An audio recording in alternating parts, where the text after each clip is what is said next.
Good morning to all. Welcome to TSN school. हम पढ़ रहे हैं कक्षा 9 हिंदी व्याकरण का पाठ्यक्रम।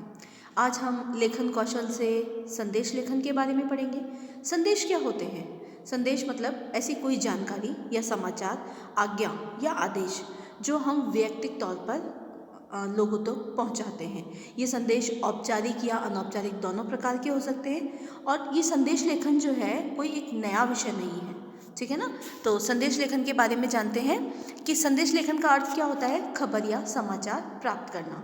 जब कोई व्यक्ति किसी कारण से दूसरे व्यक्ति से प्रत्यक्ष रूप से बात नहीं कर सकता तब वह कोई भी जानकारी या समाचार संदेश के जरिए दूसरे तक पहुंचाता है। एक मनुष्य द्वारा किसी दूसरे मनुष्य समूह के लिए विभिन्न परिस्थितियों में कहे गए वाक्यों को हम संदेश कह सकते हैं। संदेश का शाब्दिक अर्थ कथन भी हो सकता है, ठीक है। संदेश मतलब मैसेज, है ना। आजकल हम मैसेज व्हाट्सएप पे, है ना, ईमेल, फेसबुक, अलग अलग प्रकार के प्रारूपों से हम हमारा संदेश भेजते हैं और सबसे मुख्य आधार तो आजकल व्हाट्सएप बना हुआ है। छोटी सी छोटी बात भी हम व्हाट्सएप पे मैसेज टाइप करके भेज देते हैं और जल्दी से वो जिसको भी मैसेज पहुंचना होता है उसके पास पहुंच जाता है।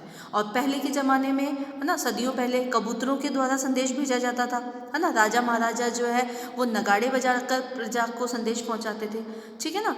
तो ये सभी बातें हैं संदेश के लिए। ये कुछ मुख्य बातें हैं संदेश के लिए। और संदेश भी कई प्रकार के, जैसे बधाई संदेश होते हैं, धन्यवाद संदेश, शोक संदेश, शुभकामना संदेश, पूर्व त्यौहार या विशेष अवसरों पर दिए जाने वाला संदेश।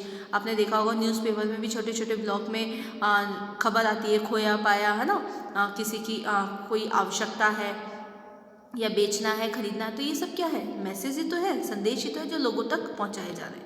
अब संदेश लिखते समय हमें किन किन बातों का ध्यान रखना है, ये सभी भी आपके लिए इम्पॉर्टेंट है। सबसे पहले संदेश को किसी सीमा रेखा या बॉक्स के अंदर लिखना होता है। मुख्य विषय में कम परंतु प्रभावशाली शब्दों का वर्णन करें। अंत में संदेश लिखने वाले का नाम लिखें। संदेश लिखने की शब्द सीमा है 30 से 40 शब्द। अगर चित्रों का प्रयोग करना उचित लगे तो विषय के अनुसार वो भी कर सकते हैं। संदेश में शायरी, दोहे, है ना, कविता, इनकी आवश्यकता हो तो प्रयोग करें, वैसे नहीं कर सकते। संदेश में रचनात्मक और सृजनात्मकता होनी चाहिए। सरल और संक्षिप्त शब्दों का प्रयोग होना चाहिए। विषय के अनुसार रंगों का भी प्रयोग कर सकते हैं। संदेश के में इधर उधर की बातें ना लिखकर केवल विषय वस्तु पर ही ध्यान दें। एक और देख लीजिए, संदेश कोई ऐसी जानकारी, समाचार या आज्ञा या आदेश जो वैयक्तिक होते हैं, औपचारिक और अनौपचारिक दोनों प्रकार के हो सकते हैं। ये संदेश लेखन कोई नया विषय नहीं है, मैंने आपको पहले ही बताया। ये कबूतरों की सहायता से संदेश भेजे जाते हैं। जैसे राजा चौराहे पर नगाड़े बजाकर प्रजा तक संदेश पहुंचाता था, ठीक है ना, इस प्रकार। और आजकल बदलते वक्त में संदेश में भी परिवर्तन आ गया है। अब डाकिया चिट्ठी द्वारा संदेश पहुंचाने लगा है और डाकिये का स्थान अब टेलीफोन ने ले लिया है और टेलीफोन का मोबाइल ने, और आजकल तो व्हाट्सएप आने के बाद तो पूरा परिदृश्य ही बदल गया है। ईमेल, फेसबुक, व्हाट्सएप के माध्यम से अलग अलग प्रारूपों में संदेश भेजे जाते हैं। मुख्य आधार व्हाट्सएप ही है। अब सीबीएसई द्वारा जो संदेश लेखन है उसमें कौन कौन से विषय शामिल किए गए हैं, जैसे विभिन्न पर्व, त्योहारों, उत्सवों द्वारा भेजे जाने वाले बधाई संदेश, जैसे दिवाली, ईद, महिला दिवस, मातृ पितृ दिवस, योग दिवस जैसे विभिन्न दिवसों पर भेजे जाने वाले शुभकामना संदेश, सामाजिक संदेश, खोया पाया संदेश, अनुपस्थिति की सूचना, देर से आना, जल्दी पहुंचना, माँ बाप, भाई बहन, रिश्तेदारों को भेजने जाने वाले व्यक्ति, जैसे किसी को बर्थडे विश करना हो तो वो संदेश हम लिख सकते हैं ना।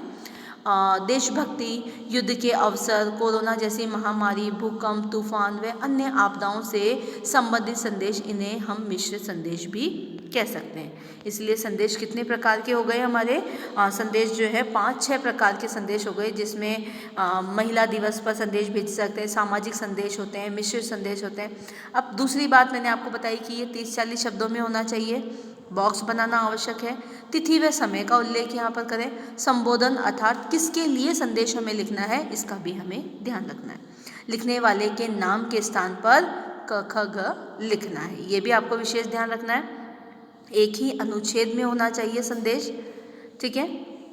औपचारिक व अनौपचारिकता व औपचारिकता विषय पर निर्भर करती है।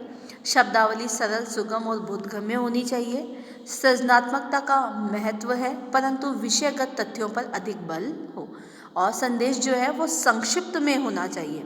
बहुत ज़्यादा विस्तृत रूप से आपको, जैसे अगर दिवाली की विशेष देनी है तो जैसे हमारे एरिया का जो पार्षद है वो आपको दिवाली की बधाई देना चाहता है, तो वो कहेंगे समस्त क्षेत्रवासियों को मेरी तरफ से, मतलब वार्ड नंबर 62 के पार्षद जो भी है उनका नाम लिखकर हम कह सकते हैं कि उनकी तरफ से दिवाली की बहुत बहुत शुभकामनाएं। और उस संदेश में वह ये भी लिख सकते हैं कि दिवाली पर आप फटाके बड़े ध्यानपूर्वक चलाएं, बच्चों का ध्यान रखें। इस तरह से वह उस संदेश को लिख सकते हैं। इधर उधर की बातें या मुहावरों या सुक्तियों उक्तियों का प्रयोग करना मतलब नहीं के बराबर होना चाहिए।